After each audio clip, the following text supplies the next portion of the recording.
Well, we're very fortunate today to have an opportunity to talk with Dr. Volker Stanzel. He's currently teaching at the University of California, Santa Cruz, a beautiful spot in the United States.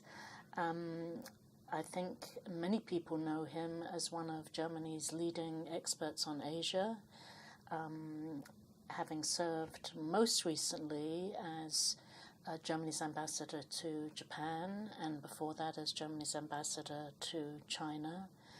Has spent a long career looking at China and Japan, understanding Asia, explaining that to various audiences. So we're extremely grateful for his extensive knowledge and his willingness to impart his wisdom, which he definitely did today. He gave the keynote speech at a conference that we did together with SAIS that was looking at rising tensions in Asia with a question mark, and the transatlantic perspective on that.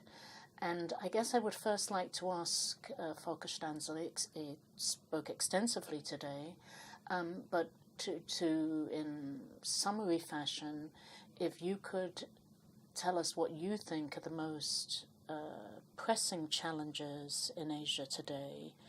And you talked about tensions. You talked a lot about China. But if you had to, in a few words, say what the most important challenges are in the region, for countries in the region to face, but also for the transatlantic relationship to face, what would be those key challenges from your perspective? Okay, I'd say there are two, but maybe a third will come to my mind while speaking.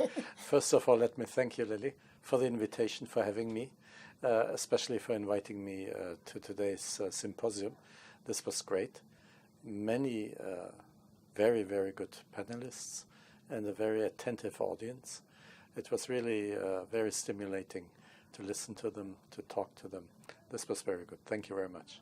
Now, about the question you asked, well, the major challenge, I think, is for China to find its new role.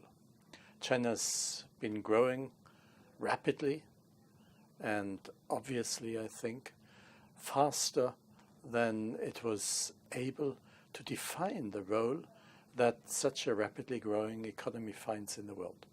It's now being regarded as practically already a world power, but is it ready? I think what we see, the statements that come from Beijing, attest to the fact that it's not. It is not fully ready for its new role. Of course, a lot of countries in the region and beyond the region, the United States, European countries, have tried to discuss these questions with China. So there has been a very fruitful discussion going on over the years, and yet we see it's not that easy for a country that 30 years ago was one of the poorest in the world and is now a very rich country, to define what role in the world it wants to play. That, I think, is the major challenge. The second arises out of the economic rise of the region. You see, it's not just China rising. Before China, it was Japan. After Japan, it was the so-called Four Little Tigers, South Korea, Taiwan, Hong Kong, and Singapore. And other countries in Southeast Asia have caught up. Indonesia, Philippines, the whole ASEAN region is a booming region now. They're already intertwined with the economic development of South Asia. So there's economically so much going on that the character of globalization as we knew it, which was practically emanating out of the industrialized world, is changing. Globalization now, to a large degree, is shaped by what's happening in the rising powers. The rising powers, of course, including Brazil, India, of course, but mainly this is Asia, China, and the countries in Southeast Asia and East Asia, Japan, of course, still being the third largest economic power in the world. So what does that mean? If you have other actors which are extremely influential, which have their own interests, very vital interests, that impact upon the interests of the established industrialized world. So far, we have all benefited from this development. In order to continue to be able to benefit, the industrialized world, the new rising powers, and mainly the countries of Asia, have to look at which way they want to shape the future path of globalization.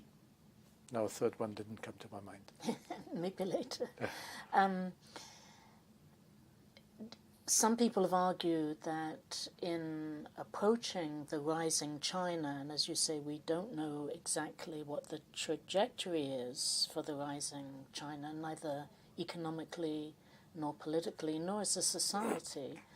But some have argued that there really are differences in the way that the United States and Europe, and especially Germany, see China, and the US really hasn't made up its mind whether it sees China as a partner, which it certainly does in many ways, or whether it sees China as a threat.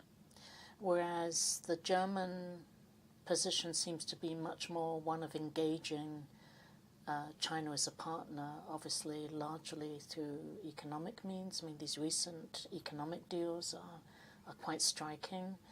Do you see a difference between the German and American approaches to this moving part of China, or China as a moving part of Asia?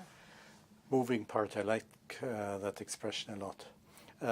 Yes, of course, there are differences, but basically, for the United States and for Germany, China is the same, which is a competitor. The stronger China became and still becomes economically, the more of a competitor it is. And that both of us have to tackle.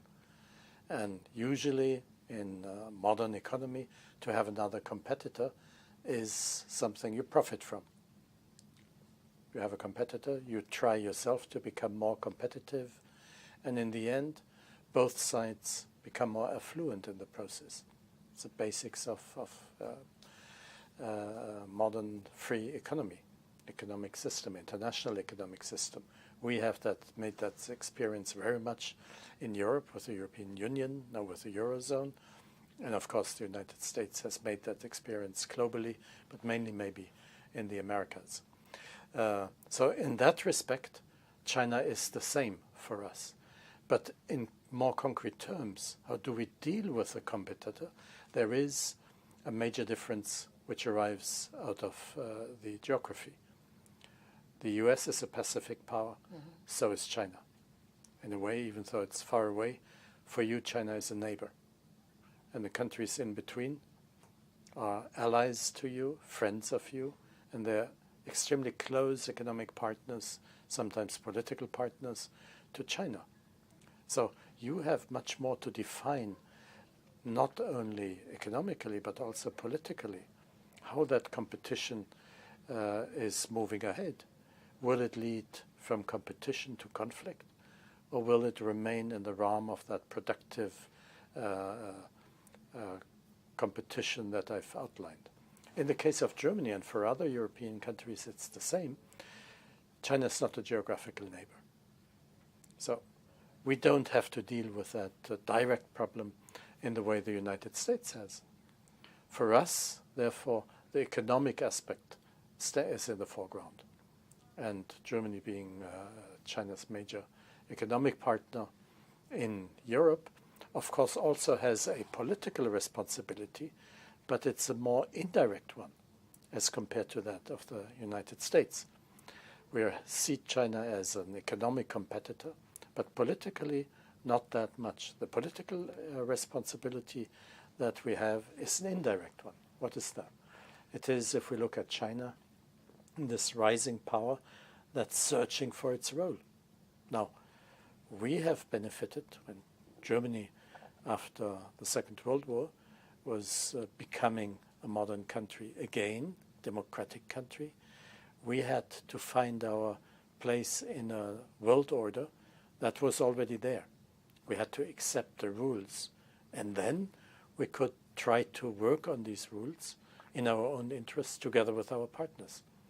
The same we would like to see happen in the case of China. China finding its place in the international system, and then as an influential power, strong and rich country, help to advance the international system so that everybody profits from it. So that is how we see our political responsibility. And that is what I think all the ministers and Ms. Merkel's cabinet try to do when they talk with their Chinese counterparts, when we have government-to-government consultations, which we now, as probably you know, we regularly have. And China clearly, as part of finding its way in Asia, but in the new global order, is very much trying to internationalize its education, whether in China or sending Chinese students to various parts of the globe. And I mean, there are many Chinese students in the United States, have been for longer. The Chinese lawyers, I mean, law is not an old subject. Or lawyers as a profession, that's a very recent development in China, but they do come here, and people come to the United States or to Europe for professional development, obviously. Some stay, some go back. But my understanding is that there are now a lot of Chinese students in Germany. And do you think this is part of trying to deepen the relationship such that it's not just an economic relationship, but a relationship between societies and between cultures? Is that part of the German receptivity to the larger numbers of Chinese students? Is that part of it? It's receptivity, and it's the same as in the United States. At the university where I teach, UCSC, the majority of foreign students come from China, mainly in engineering, natural sciences, and a lot of them study business, all wanting to become rich with what they learn in the US. I think it's similar in Germany. We have a tremendously large community of Chinese students, but we have a long tradition. It goes back a long, long time. But we're ready to receive them. We are happy to have. It's not a policy that we designed so as to attract mainly Chinese students. It's just the fact that in the world there are a lot of Chinese students. It's a large country, and they have more and more money, so they can go abroad. Now Germany is I think the country with the largest number of foreign students beside the United States. And one reason we pride ourselves in is, of course, the quality of our university, of our educational system. A disadvantage is that to some degree you need to know German, which is, of course, an impediment. But it's balanced by the fact that education in Germany is much cheaper than in the Anglo-Saxon world. So that again makes it attractive to come to Germany. One part of the explanation, I would think. And today at the conference we had a whole panel on the history-related issues in Asia, which are not the only issues, but they're issues that can't be ignored, obviously, because they can have and have had destabilizing consequences. That's obviously important to Europe and Germany. It's very important to the United States. How do you see these historical issues? Do you think these are issues that will fade with time as generations change? Or do you think these are fundamental issues that define the character of relations between China and Japan, Japan and South Korea? How do you assess these historically based issues in the region? I knew a third point would come up that really I should have mentioned at the beginning. And that is the somewhat disconcerting fact that China now in the world has very few friends. If you look around in the neighborhood of China, very few countries where you'd get positive responses if you ask the population, do you like China? China prides itself on the strength of its soft power, but it's not yet come to the point where that would result in a positive image of China abroad. To the contrary, neighboring countries are more and more worried by this China which searches for its role and sometimes acts extremely robustly towards its neighbors, so that this feeling we're all one, this is a rising Asia, dissipates gradually. And that is a matter of concern for us, because we don't want tensions to rise any further to a point where they could turn into actual conflicts. Nobody can want that. China also cannot want that. But China needs to make efforts, really try hard. Now, in this context, the question of history in the relationship to Japan plays a role. And if you look at the first 30 years of the People's Republic, the history issue was settled. It was not an issue. Both sides, when they normalized relations, declared in writing this is settled. In the decades after that, there were apologies by the Japanese emperor himself and indemnity payments, etc. The history issue was settled. It has come up very recently between China and Japan. You can pin it down practically to the late 1990s. It has come up again, and it becomes ever more volatile. And that is indeed worrying. Now, I wouldn't say this side or that side is more or less right.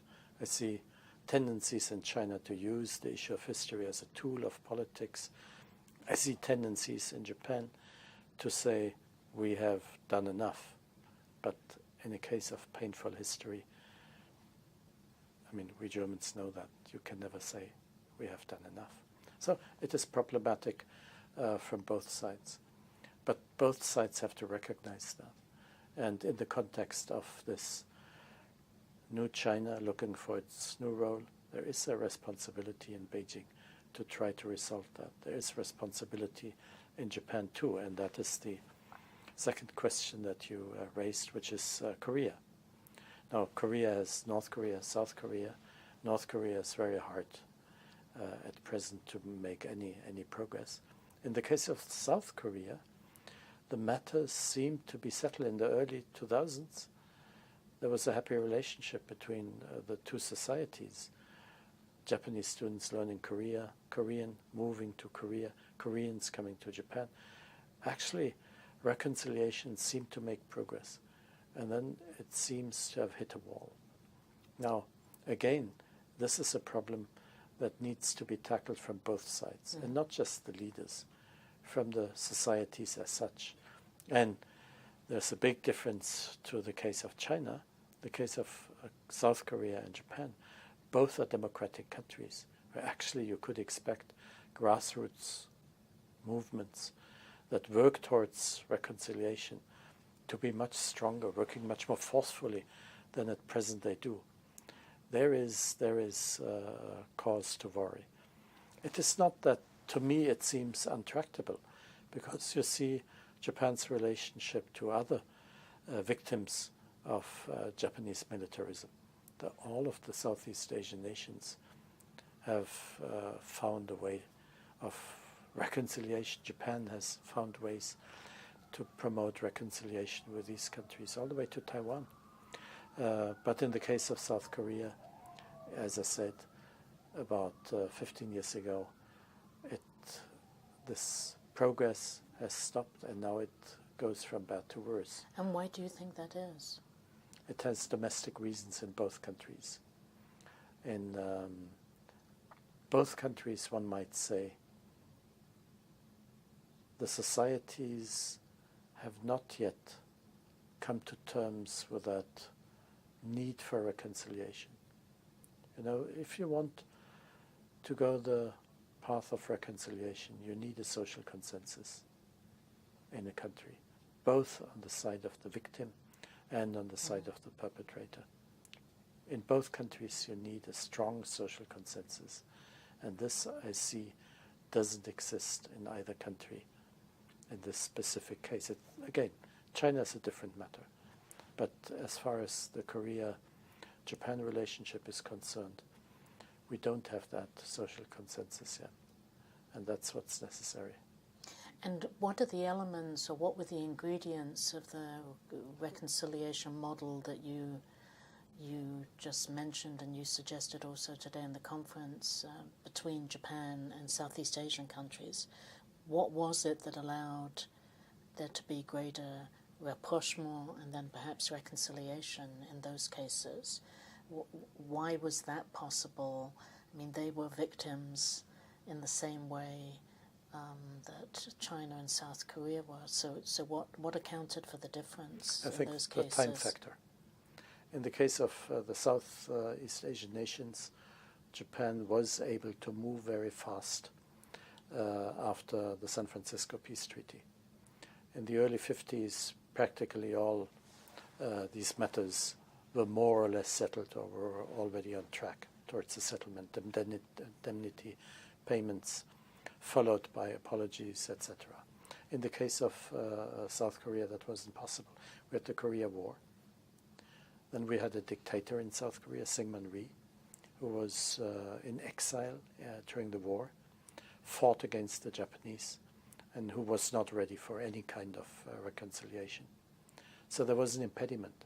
It took until 1965 that both governments were able to make an effort, but what then happened was, on the Korean side, it was an autocrat, at least, if not dictator, Park Chung-hee. And Park Chung-hee now was someone who had served in the Japanese army as an officer during the war. So that he was the person promoting reconciliation made the whole reconciliation process somewhat suspect in the eyes of the ordinary Koreans, and understandably so.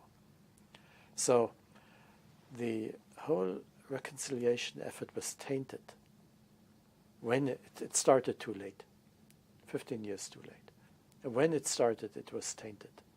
It was under a bad star.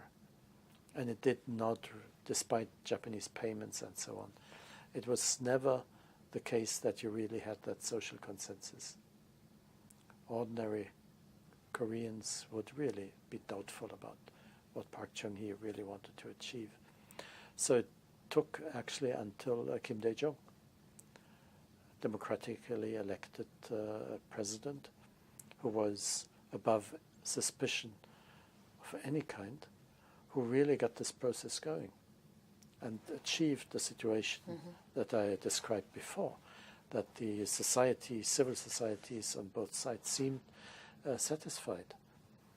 But obviously that recognition that now the time for reconciliation had come had not really grown roots deep enough on both sides, as we now see. And I know German officials are certainly reluctant to see Germany as a model for reconciliation internationally, although when President Gauck made his speech at the Munich Security Conference, he actually did refer to reconciliation as something that Germany was successful at and perhaps could be a template internationally.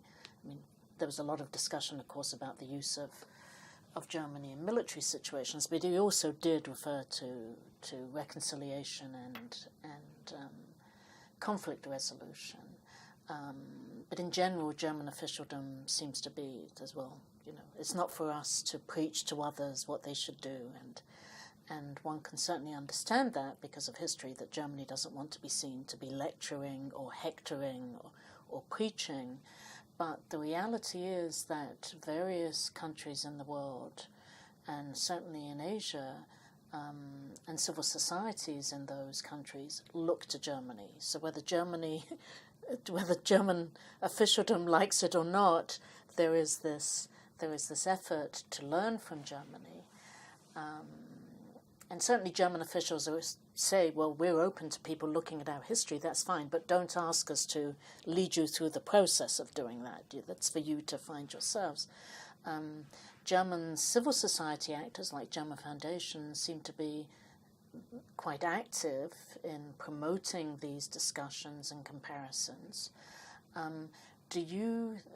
Obviously there are differences, and we have to be very careful with arguing by analogy. I mean, that can be a very fraught path, but do you think there are some German experiences with reconciliation, particularly at the civil society level, that could be helpful in East Asia? Because you've said that, the social consensus, civil society is obviously very important. It didn't take deep roots in Korea, for a variety of reasons, hasn't taken deep roots in Japan. Are there lessons about the institutionalization of civil society in these German cases that might be instructive for China's a different case, I think, but for Japan, or is it?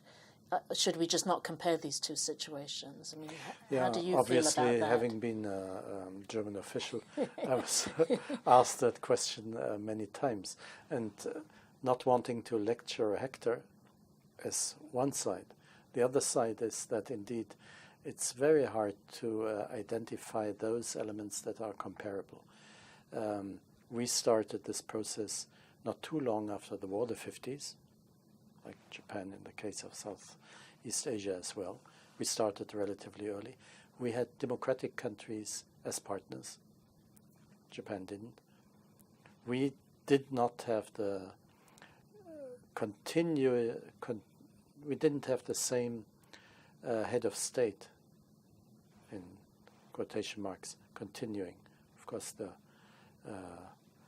Japanese emperor is not head of state formally, but the same person continued after the war. There wasn't this break that we had. So there are a lot of differences rather than similarities, which makes it so difficult. And I know that civil society organizations have been trying time and again to deduct some sort of lesson that becomes useful elsewhere from the German experience. But if you look at the present South Korean-Japanese relationship, everything that has been done obviously hasn't worked. hasn't really worked so far. So what I would really say is that we should look at Southeast Asia. How did you Japanese do it with the Philippines, with the Taiwanese, with the Burmese, with the Malayans, Singapore, Indonesians? There are so many examples where reconciliation worked. Deduct lessons from there, and then sit together with the South Koreans. And maybe that is a situation where Germans could have a marginal role, but some role. Perhaps a facilitative role. Yeah, and bringing parties together. Put this on a larger scale. Internationalize the issue. Bring people who have been dealing with these problems from the various countries affected together. Bring Filipinos, Malayans, Indonesians, Koreans, Japanese, and then also Germans. Bring them together and look what comes out of there. If they compare experiences, then I could imagine a German representative also telling the German aspects of the German side of reconciliation, and maybe some other Europeans who were involved, French, Poles, and maybe that may be productive. But I think the Asian examples should also be studied. Now you're teaching now at Santa Cruz. You were at Claremont McKenna in the spring. Right now you're teaching a course on the politics of memory. Exactly what we're presently talking about. And we were very lucky today. We all observed that there were many young people in the audience, and that's really a tremendous asset because it's those young people that will be dealing with these issues in Asia with the issues in Europe in the next 10, 20 years. It's not our generation, but that generation, and so it's very good that we can have a conversation with those young people. So I see you as, again, fortunate to have this opportunity to have a dialogue with young people in California. How do you find, what kind of interest is there on the part of, the students in the United States, but presumably they're not all American students. You presumably have a mix of students. Very few, mainly Americans. They're mainly Americans. Yeah. In the same classroom, when we leave, an engineer's class comes, and there I see a lot of non-American faces. So how do American students respond to this topic of the politics of memory? Because some people, when there are these discussions about Germany in the past and Japan in the past, some people say, well, what about the United States in its past?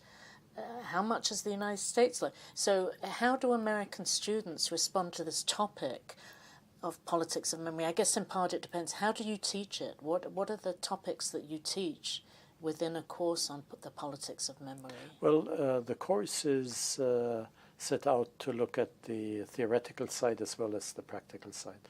So we look at what is memory, how does it become historical memory, how does historical memory become the perception of a people, how does it have a political role, negative or positively, and how can it be shaped? How can it be influenced in a positive way? So that's the whole course, which means we include some case studies. So we did Japan-Korea on purpose, not Japan-China. We will do Native Americans, again, not slavery. We will do Germany-Poland. So we have a book written by a famous author, Lily Garda Feldman, which I have made obligatory to the students to read. Thank you. Welcome. And we have the Cultural Revolution in China. So we look at the politics of memory as a domestic problem and as a problem between countries. Now, we have not yet come to the Native America thing, but what I see is that students right away apply what we have been talking in a theoretical way about to the United States. So, in these discussions, I have a hard time to stop, to end. They want to talk about Columbus Day, and actually, do we need it, and what does it really mean, and so on and so on, and the discussion continues. And America is the paragon of freedom, the American myth of being a place where everybody can come from all over the world, and a melting pot, and what's the reality? It's not really true, and so on and so on. So these kind of discussions, they're really getting into that, unprovoked, mind you. And you obviously enjoy teaching. Yes, I mean, do. it's a very different, or is it a very different career from being a diplomat? Yes, it's very different. As a diplomat, you talk about specific topics. You're to other people who are in the know. You talk to colleagues in your own country or in other countries about problems you want to solve, and you talk to well-informed people. In the case of a university, you have specific topics you want to talk about. I taught Asian security in Southern California. So you talk about problems to people who don't have a background. You really have to bring knowledge and techniques of analysis to bring that across to people who are curious, but who don't have the tools, the analytical tools, don't have the knowledge. So it's a very different thing, and it's fascinating to try to do that. It's you see knowledge growing, and the way People tackle problems growing. You see it in the papers students write. So I find it very rewarding, actually.